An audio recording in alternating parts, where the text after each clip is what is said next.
So most healthcare companies already had chief medical officers, and if you think about their role, it was really to inform the operation sometimes or the strategy for the healthcare company to grow in whatever space it was in.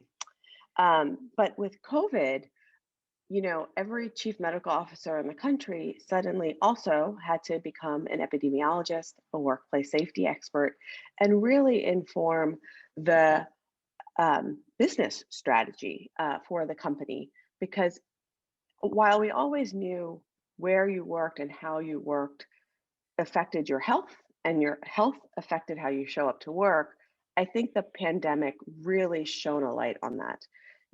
For the first time, it was explicitly clear that if you weren't taking care of employees and their dependents' safety and health, you weren't going to be able to meet your business objectives.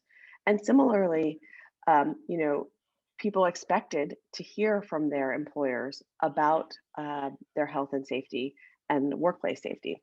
So the role of the chief medical officer specifically, I would say, really shifted from being focused on, if you're a healthcare company, the goals of the healthcare. If you're a large um, organization that happened to have a chief medical officer, maybe you had it in your benefits space, specifically that role, to becoming a business strategy role of how do we stay open? How do we keep our employees safe? How do we get them back to work now?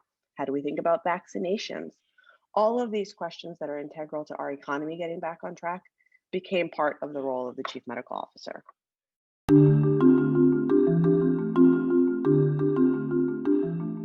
One of the great things we've been able to do at Ground Rounds, because we have so many strong clinicians on our team here, is actually offer virtual chief medical officer roles for some of our customers.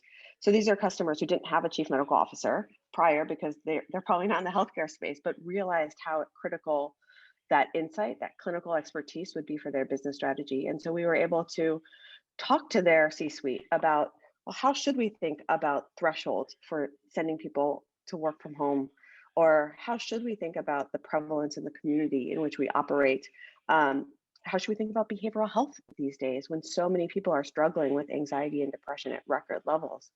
So what we've noticed is, for companies who aren't in healthcare naturally, but who needed that sort of insight in their C-suite, this virtual CMO was one way for us to help them think through all the implications of the pandemic for their populations.